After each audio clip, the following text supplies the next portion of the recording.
இறை இயேசுவில் பிரியமுள்ள மாதா தொலைக்காட்சியின் அனைத்து நிகழ்ச்சிகளையும் ஆவலோடு பார்த்து கொண்டிருக்கிற அன்பு நேயர்கள் அனைவருக்கும் இனிய இரவு வணக்கம். இந்த நாள் உங்களுக்கு ஒரு இனிய நாளாக அமைந்திருக்கும் என்று நினைக்கிறேன். இன்றும் ஒரு அருமையான சிந்தனையைத்தான் நான் உங்களோடு பகிர்ந்து கொள்ள ஆசைப்படுகிறேன். கடவுளின் படைப்பாகிய நாம் நமக்கு அடுத்திருப்பவர்களுடன், நமது குடும்பம், சமூகத்துடன், பிரபஞ்சத்துடன், மற்ற தேசங்களுடன், அனைத்திற்கும் முதன்மையாக தன்னுள் இருக்கும் பேரின்ப கடவுளுடன் ஒருங்கிணைந்து வாழ வேண்டும். இது ஒரு தொடர் நிகழ்வாக இருக்க வேண்டும் என்பதே படைப்பின் நோக்கமாக இருக்கிறது. எனவே கடவுளின் படைப்புகளாகிய நாம் அவருடைய படைப்பில் மகிழ வேண்டும். நாம் ஞானம் பெற வேண்டுமெனில் பிரபஞ்ச தோழமையை நாட வேண்டும். எந்த அளவுக்கு இந்த பிரபஞ்சத்தோடு நமது வாழ்வு நெருங்கி இருக்கிறதோ அந்த அளவு நல்ல உடல் நலம், மனநலம், மன அமைதி, நீடிய ஆயுள், நிறை மகிழ்ச்சி எல்லாம் நம்மிடம் வந்து சேரும் என்பதை புரிந்து கொள்வோம். இந்த பிரபஞ்சம் முழுவதுமே ஆற்றல்கள் நிறைந்து கிடக்கின்றன. இப்பிரபஞ்சத்தில் உயிர் வாழும் நம்மிடமும் பலவிதமான ஆற்றல்கள் புதைந்து கிடக்கின்றன. அந்த ஆற்றல்களை பயன்படுத்தி நாம் வாழ்க்கையில் முன்னேற வேண்டும் என்ற கருத்தை நாம் நமதாக்க முயல்வோம். முதலில் பிரபஞ்சத்தில் இருக்கும் பேராற்றலை நாம் உணர்ந்து கொள்ள வேண்டும். பல சமயங்களில் நாம் பிரபஞ்சத்தை மறந்து அது நமக்கு கொடுக்கும் ஆற்றலை பெற்றுக்கொள்ளாமல் வாழ்ந்து கொண்டிருக்கிறோம். மனிதர்கள் அல்லாத மற்ற உயிரினங்களுக்குள்ளும் பிரபஞ்ச ஆற்றல் இருக்கிறது. மற்ற உயிரினங்களுக்குள்ளே இருக்கும் அந்த ஆற்றல்தான் ஒரு மரத்தை வளரச் செய்கிறது. விலங்குகள் தங்கள் தேவையை பூர்த்தி செய்து கொள்வதற்கு தேவையான உள் தூண்டுதலை தருகிறது. பிரபஞ்சத்தின் ஒரு பகுதியாக ஒரே தந்தையால் வாழ அழைக்கப்பட்டுள்ள நாம் அனைவரும் பந்தங்களால் ஒன்றிணைக்கப்பட்டுள்ளோம். ஒரே புனிதமிக்க, பாசமான, எளிய, மதிப்புமிக்க ஓர் உன்னதமான ஐக்கியமாக ஒன்றிணைந்து பிரபஞ்ச குடும்பத்தை உருவாக்க வேண்டும். நாம் வாழும் பிரபஞ்சம் பிரமிப்பூட்டுவது. அது நம்மிடம் காட்டும் பேரன்பு நிலையானது, எல்லையில்லாதது என்பதை உணர்ந்து கொண்டு பிரபஞ்ச பேரன்பில் ஒருங்கிணைந்து வாழ்வோம். கார்ல் ரோஜர்ஸ் என்ற உளவியலாளர் ஆய்வு ஒன்றை மேற்கொண்டார். அறை ஒன்றை தேர்ந்தெடுத்து அதை முழுவதும் இருட்டாக்கினார். வெளிச்சம் என்று கொஞ்சம் கூட இல்லை. அந்த அறையின் மேற்புறத்தில் ஒரு சிறு துவாரமிட்டு கொஞ்சம் சூரிய ஒளி உள்ளே புகும்படி செய்தார். அந்த இருட்டு அறைக்குள் தொட்டி செடி ஒன்றை வைத்தார். 3 வாரங்கள் கழித்து திறந்து பார்த்தார். பழுப்பு நிறமாய் மாறியிருந்த அச்செடி சூரிய ஒளி வந்த துவாரத்தை நோக்கி வளர்வதை கண்டார். மீண்டும் 3 மாதங்கள் கழித்து பார்த்தபோது அச்செடி கொஞ்சம் கொஞ்சமாக வளர்ந்து சூரிய ஒளி வந்த துவாரத்தின் வழியாக வெளியே வந்திருந்தது. இந்த ஆய்விலிருந்து அவர் வெளியிட்ட முடிவு இதுதான்: இயற்கையில் உள்ள அனைத்துமே வாழ்வை நோக்கித்தான் நகர்கின்றன, முன்னேறுகின்றன. எத்தகைய எதிர்மறையான சூழ்நிலையிலும் உயிர் வாழ வேண்டும் என்ற துடிப்பு ஒவ்வொரு உயிருக்குள்ளும் புதைந்திருக்கிறது. இதுவே பிரபஞ்ச ஆற்றல் என்று கூறினார். நாமும் பிரபஞ்ச ஆற்றலை உணர்ந்து கொண்டு நம் வாழ்வில் வரும் எதிர்மறையான சூழலிலும் முன்னேற்ற பாதையை நோக்கி பயணிக்க முயற்சி எடுப்போம். இன்றைய தினத்தை எடுத்துக்கொள்வோம். இந்த நாள் முழுவதும் நாம் நமது வாழ்வில் முன்னேற்ற பாதையை நோக்கி பயணித்து வாழ்ந்தோமா என்று யோசித்து பார்ப்போம். மேலும் இந்த நாளில் நமது செயல்பாடுகள் எப்படிப்பட்டதாக இருந்தது என்று நம்மையே நாம் கேட்டு பார்ப்போம்.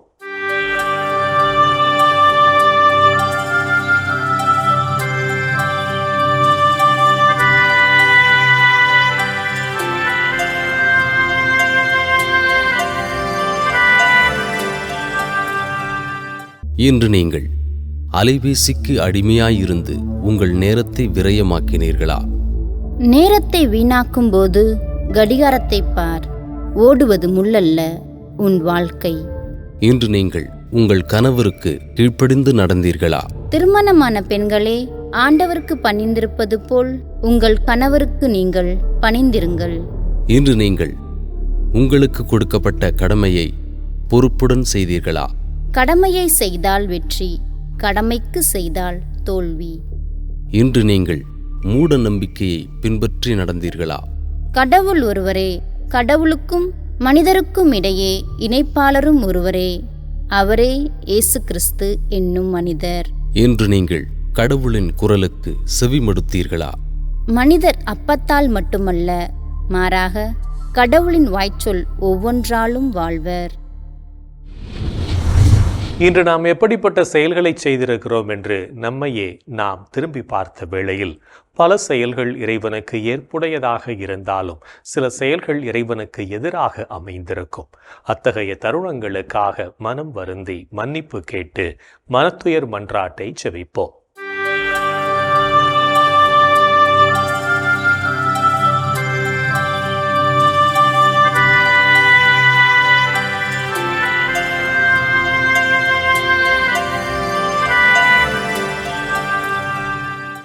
எல்லாம் வல்ல இறைவனிடமும் சகோதர சகோதரிகளே உங்களிடமும் நான் பாவி என ஏற்றுக்கொள்கிறேன். ஏனெனில் என் சிந்தனையாலும் சொல்லாலும் செயலாலும் கடமையில் தவறியதாலும் பாவங்கள் பல செய்தேன். என் பாவமே, என் பாவமே, என் பெரும் பாவமே. ஆகையால் எப்போதும் கன்னியான புனித மரியாவையும் வானதூதர் புனிதர் அனைவரையும் சகோதர சகோதரிகளே உங்களையும் நம் இறைவனாகிய ஆண்டவரிடம் எனக்காக வேண்டிக்கொள்ள மன்றாடுகிறேன். ஆமேன். மனத்துயர் மன்றாட்டை செபித்ததன் வழியாக இறைவனிடமிருந்து மன்னிப்பை பெற்றிருப்போம் என்ற நம்பிக்கையோடு இறை வேண்டலில் இணைவோம்.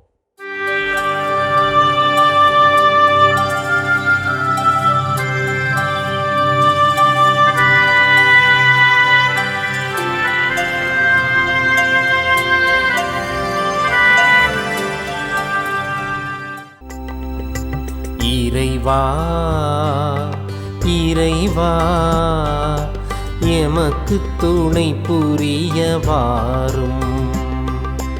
ஆண்டவரே எமக்கு துணை புரிய விரைந்து வாரும். தந்தைக்கும் மகனுக்கும் தூய ஆவியாருக்கும் மாட்சி உண்டாவதாக. தொடக்கத்தில் இருந்தது போல் இப்பொழுதும் எப்பொழுதும் என்றென்றும் இருப்பதாக.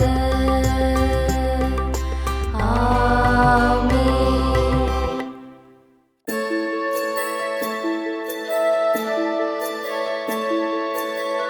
போயது பொழுது புகுந்தது இரவு, தூயனை உனது பொன்னடி தொழுது. நேயமையெல்லாம் ஏதமும் நீக்கி நீயமையாண்டு காத்தருளையா. கனவுகள் துயில் வழி காணுதல் வேண்டாம், கனவிருள் பூதமும் கண்ணுரள் வேண்டாம். சினமுறு பகைவர் முரணலாம் வெல்வார், ஈனமும் உடலில் அணுகிடாது அருள்வார். ஆதியம் தந்தாய் அருள் புரிவீரே, அமலன மகனே அருள் புரிவீரே. ஜோதியே உருவாம் தூய ஆவியாரே, தொழுதனம் உமதடி அருள் புரிவீரே. ஆமென் ஆமென் ஆமென்.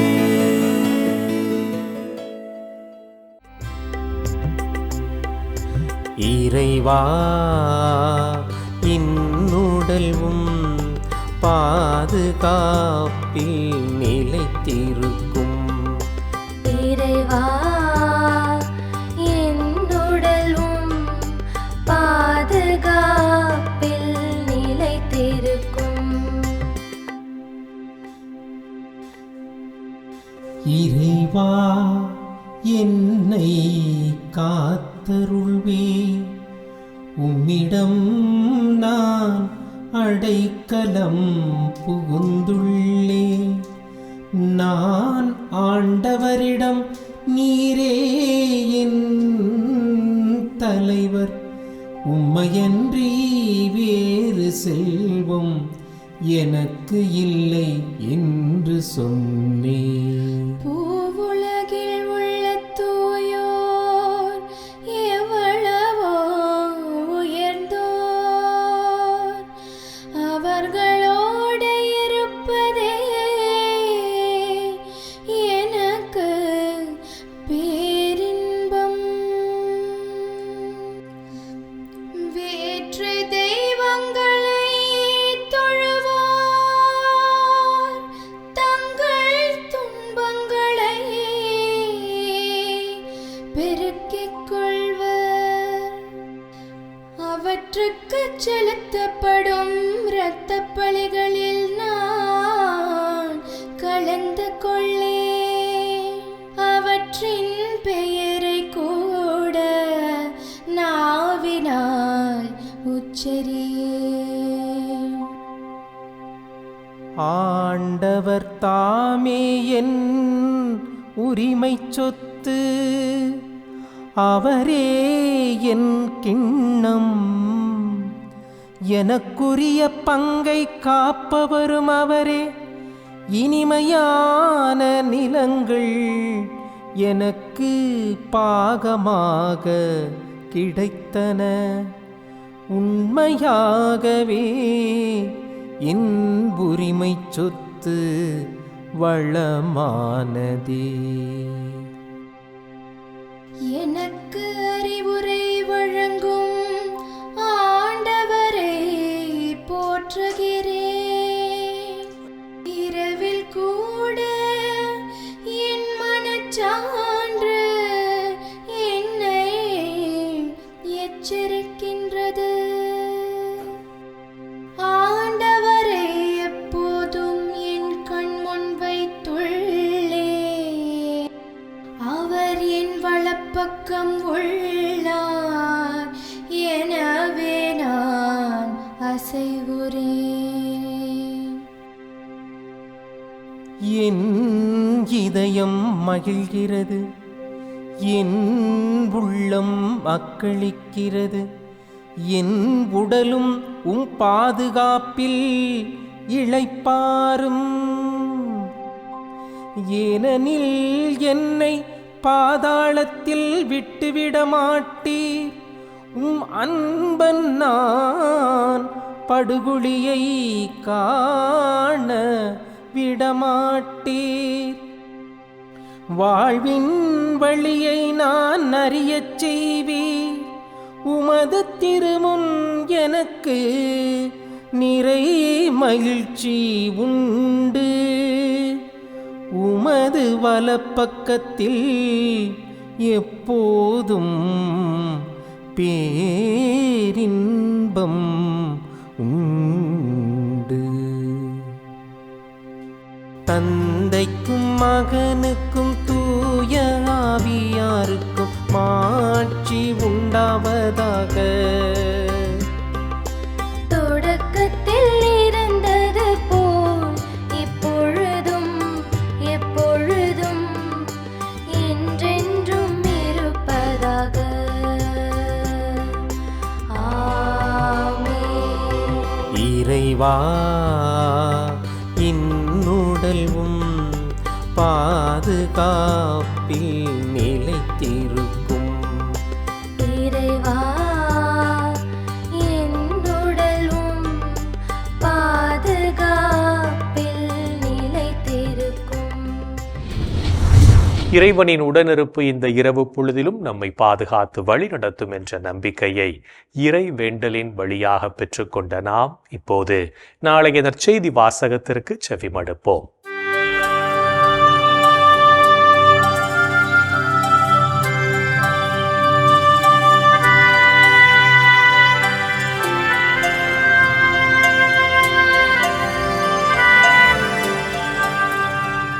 நாளைய திருப்பலி வாசகங்கள். முதல் வாசகம் அரசர்கள் 2ஆம் நூலிலிருந்து வாசகம். அதிகாரம் 25. இறை வார்த்தைகள் 1 முதல் 12 வரை. பதிலுரை பாடல் திருப்பாடல் அதிகாரம் 137 இறைவார்த்தைகள் 1 முதல் 6 வரை. மத்தேயு எழுதிய தூய நற்செய்தியிலிருந்து வாசகம். அதிகாரம் 8 இறைவார்த்தைகள் 1 முதல் 4 வரை. அக்காலத்தில் இயேசு மலையிலிருந்து இறங்கிய பின் பெருந்திரளான மக்கள் அவரை பின்தொடர்ந்தார்கள். அப்பொழுது தொழுநோயாளர் ஒருவர் வந்து அவரை பணிந்து, ஐயா, நீர் விரும்பினால் எனது நோயை நீக்க உம்மால் முடியும் என்றார். இயேசு தமது கையை நீட்டி அவரை தொட்டு, நான் விரும்புகிறேன், உமது நோய் நீங்குக என்று சொன்னார். உடனே அவரது தொழுநோய் நீங்கியது. இயேசு அவரிடம், எவருக்கும் சொல்லாதபடி கவனமாய் இரும். ஆனால் நீர் போய் உம்மை குருவிடம் காட்டி மோசே கட்டளையிட்டுள்ள காணிக்கையை செலுத்தும். நீர் நலமடைந்துள்ளீர் என்பதற்கு அது சான்றாகும் என்றார். ஆண்டவரின் அருள்வாக்கு. கிறிஸ்துவே உமக்கு புகழ். ஆண்டவரே, உம் கையில் என் உயிரை ஒப்படைக்கின்றேன். ஆண்டவரே, உம் கையில் என் உயிரை ஒப்படைக்கின்றேன். உண்மையின் ஆண்டவராகிய கடவுளே, எம்மை மீட்டவர் நீரே. ஆண்டவரே, உம் கையில் என் உயிரை ஒப்படைக்கின்றேன். தந்தைக்கும் மகனுக்கும் தூய ஆவியாருக்கும் மாட்சி உண்டாவதாக. ஆண்டவரே, உம் கையில் என் உயிரை ஒப்படைக்கின்றேன். நாம் நாளும் இயேசுவை பின்பற்றி வாழவும் அதனால் வரும் துன்பங்களை தாங்கிக் கொண்டு இறைப்பணியாற்றவும் அழைக்கப்படுகிறோம். என்றும் நம் அன்பர் இயேசுவின் குரலுக்கு செவிமடுத்து வாழ்வோம் என்ற சிந்தனையோடு சிமியோன் பாடலில் இணைவோம்.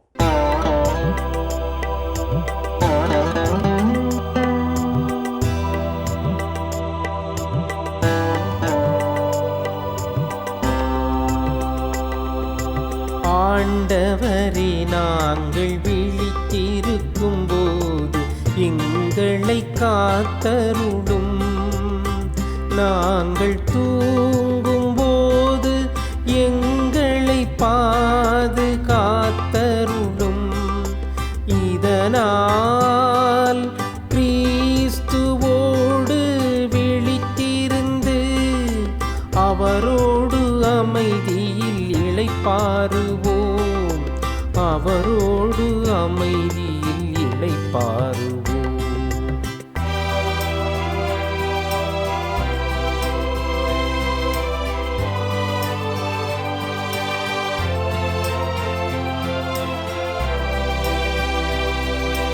ஆண்டவரே, உமது சொற்படி உமது அடியான் என்னை இப்போது அமைதியுடன் போகச் செய்கிறீர்.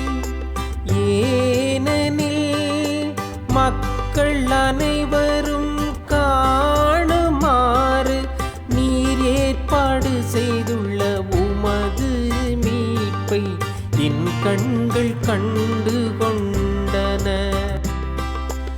இம்மீட்பே பிற இனத்தாருக்கு வெளிப்பாடு அருளும் மொழி. இதுவேவும் மக்களாகிய இஸ்ராயேலுக்கு பெருமை. இஸ்ராயேலுக்கு பெருமை. தந்தைக்கும் மகனுக்கும் தூய ஆவியாருக்கும் மாட்சி உண்டாவதாக. தொடக்கத்தில் இருந்தது போல் இப்பொழுதும் எப்பொழுதும் என்றென்றும் இருப்பதாக. ஆமென். ஆண்டவரே, நாங்கள் விழித்திருக்கும் போது எங்களை காத்தருளும். நாங்கள் தூங்கும் போது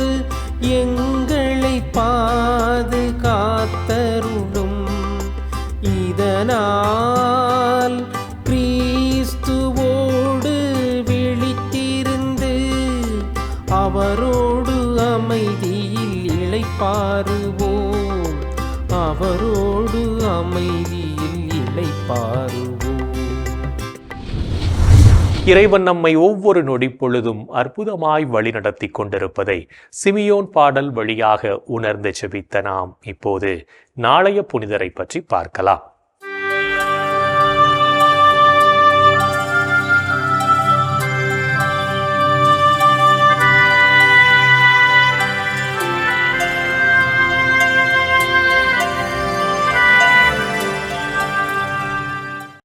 ஜூன் 26 புனித ஜோஸ் மரியா எஸ்கிரிவா தே பாலக்கர். ஸ்பெயின் நாட்டில் பார்பஸ்ட்ரோ என்னுமிடத்தில் வாழ்ந்த ஜோஸ் டாலஸ் எஸ்கிரிவா பெற்றோருக்கு கிபி 1902 ஜனவரி 9 பிறந்தார் ஜோஸ் மரியா எஸ்கிரிவா தே பாலக்கர். தன் உடன் பிறந்த தங்கைகளின் இறப்பினாலும் தன் தந்தையின் வியாபாரம் நொடித்து போனதாலும் துன்பங்களை அனுபவித்த ஜோஸ் மரியா தன்னை இறைவனுக்கு அர்ப்பணிக்க விரும்பி கிபி 1925 குருவாக அருட்பொழிவு பெற்றார். கிபி 1927 சட்டப்படிப்பிற்காக மாட்ரிட் சென்ற இவர் அங்கிருந்த ஏழைகளுக்கும் ஆதரவற்ற குழந்தைகளுக்கும் உதவிகள் செய்து அவர்களுக்கு ஆறுதல் அளித்தார். அருட்தந்தை ஜோஸ் மரியாவின் ஆன்மீக பணியினை கண்ணுற்ற மாணவர்கள் ஏழைகளுக்கும் ஆதரவற்றோருக்கும் உழைக்க முன்வர கிபி 1928 ஓப்பஸ் டே, அதாவது இறைப்பணி என்ற அமைப்பினை நிறுவி ஆண்டவரின் பணிகளை அர்ப்பணிப்போடு செய்தார். திருச்சபைக்கும் சமூகத்திற்கும் பணி செய்ய வேண்டிய பொறுப்பு பெண்களுக்கும் இருக்கிறது என்று அறிவித்த அருட்தந்தை ஜோஸ் மரியா பெண்களையும் தன் அமைப்பில் இணைத்துக் கொண்டு இறைப்பணிகள் செய்தார். தான் திருப்பலி நிறைவேற்றிக் கொண்டிருந்த வேளையில் குருக்களுக்கென சபை தொடங்க வேண்டும் என்ற வெளிப்பாட்டினை பெற்ற அருட்தந்தை ஜோஸ் மரியா இறைப்பணி அமைப்பிலுள்ள பொது நிலையினரை தேர்ந்தெடுத்து அவர்களுக்கு குருத்துவ அருட்பொழிவு செய்தார். தான் தொடங்கிய இறைப்பணி என்ற அமைப்பினை உலக நாடுகளுக்கு விரிவுபடுத்தி ஆண்டவரின் பணிகளை அனைத்து மக்களுக்கும் செய்த அருட்தந்தை ஜோஸ் மரியா எஸ்கிரிவா தே பாலக்கர் 1975 ஜூன் 26 விண்ணகமடைந்தார். எளிய மக்கள் வாழ்வில் முன்னேறுவதற்காகவும் நோயின்றி வாழவும் பள்ளிகள், பல்கலைக்கழகங்கள், மருத்துவமனைகள் போன்றவற்றை கட்டி எழுப்பி இறைப்பணிகளைச் செய்த அருட்தந்தை ஜோஸ் மரியா எஸ்கிரிவா தே பாலக்கரினை திருத்தந்தை 2 ஜான் பால் 2002 அக்டோபர் 2 புனிதராக உயர்த்தினார். புனித ஜோஸ் மரியா எஸ்கிரிவா தே பாலக்கர் திருவிழாவினை கொண்டாடுகின்ற நாம் சமூகத்தினால் புறம் தள்ளப்பட்டிருக்கிற மக்களுடைய வாழ்வின் முன்னேற்றத்திற்காக ஜெபிப்போம். புனிதர்கள் ஒவ்வொருவரும் தங்களது வாழ்க்கையின் மூலம் இறைவனுக்கு சான்று பகர்ந்து வாழ்ந்தவர்கள் என்பதை உணர்ந்தவர்களாய் நாமும் அவர்கள் வழியில் வாழ்ந்து இறை வழியில் பயணிப்போம் என்ற நம்பிக்கையோடு நாளைய தினம் நம்மிடமுள்ள ஏதாவது ஒரு பொருளை மற்றவர்களோடு பகிர்ந்து வாழ்வோம். என் அன்பு சகோதரனே, சகோதரியே, இன்றைய நாளிலே கடவுள் நம்மை எவ்வளவு அழகாக அற்புதமாக வழிநடத்தி இருக்கிறார், எவ்வளவு நன்மைகளை நமக்கு செய்திருக்கிறார் எண்ணி பார்ப்போம். அவரை நாம் போற்றி புகழ்வோம், அவருக்கு நாம் ஆராதனை செய்வோம், அவரை நாம் ஒவ்வொரு நாளும் நமது வாழ்க்கையில் நாம் நினைவு கூர்ந்து நமது ஆண்டவருக்கு நாம் புகழ்பன் பாடுவோம். இன்றைய தினத்தில் நமது சமுதாயத்தில் ஊழல் லஞ்சம் ஒழிந்து நேர்மையான சமுதாயம் உருவாக வேண்டும் என்று சொல்லி நாம் மன்றாடுவோமா? எங்கள் அன்பை உருவான இயேசு ஆண்டவரே, உண்மையை, நீதியை, நியாயத்தை, நேர்மையை இதோ இந்த சமூகத்திற்கு நீர் அடையாளமாக விட்டு சென்றிருக்கிறீரே. ஆனால் இன்றைய தினத்தில் எங்கள் நாட்டிலே ஊழல் பெருகி இருப்பதை நாங்கள் பார்க்கிறோம். இதற்கு ஊழல் வாங்குபவர்கள்தான் காரணமாக இருக்கிறார்கள் என்று சொன்னால் அவர்களை விட இந்த ஊழலுக்கு அடிபணிந்து அதற்காக தங்களுடைய சுயநலங்கள், தங்களுடைய காரியங்கள் நிறைவேறினால் போதும் என்று சொல்லி அதற்காக பல நிலைகளில் துணை நிற்கின்ற மக்களாகிய நாங்களும் தான் துணை நிற்கிறோம் என்பதை அறிந்து கொள்ளக்கூடிய மனப்பக்குவத்தை எங்களுக்கு தாரும். எங்களது தாய் நாட்டிலிருந்து ஊழலை நீர் அகற்றி நேர்மையும் நீதியும் அன்பும் நிறைந்த அற்புதமான புண்ணிய பூமியை நீர்தாமே எங்களுக்கு உருவாக்கி தர வேண்டும். எங்களது மக்களின் மனங்களிலே ஊழலற்ற ஒரு நிலையை உருவாக்குவதற்கு நாம் ஒவ்வொருவரும் உழைக்க வேண்டும், பாடுபட வேண்டும். நல்ல மனம் எங்களுக்கு வேண்டும் என்ற ஒரு அற்புதமான நிலையை எங்கள் ஒவ்வொருடைய மனதிலும் நீர் உருவாக்க வேண்டும் என்று உம்மை கெஞ்சி கேட்கிறோம். எங்கள் அன்பு தாயே, ஆரோக்கிய அன்னையே, எங்களுக்காக பரிந்து பேசுங்கள் அம்மா. இந்த ஜெபங்களெல்லாம் எங்கள் ஆண்டவராகிய இயேசுவே உமது வல்லமையான திருநாமத்தின் வழியாக உம்மை கெஞ்சி மன்றாடுகிறோம். ஆமென். என்று வாழும் உயிருள்ள இறைவன் தந்தை, மகன், தூய ஆவியார் நாம் அனைவரையும் நிறைவாக ஆசீர்வதிப்பாராக. ஆமென். இந்த ஜெபத்தின் வழியாக இறை அருளும் ஆசீரும் நம் மீது நிறைவாக பொழியப்பட்டிருப்பதை உணர்ந்திருப்போம். இறை ஆற்றலும் வல்லமையும் என்றும் நம்மில் தங்கும். அன்னை மரியாவும் நமக்காக இறைவனிடம் பரிந்து பேசி நம்மை கரம் பிடித்து வழி நடத்துவார் என்ற நம்பிக்கையோடு அவரின் துணை வேண்டி இந்த நிகழ்வை நிறைவு செய்யலாம். Good night.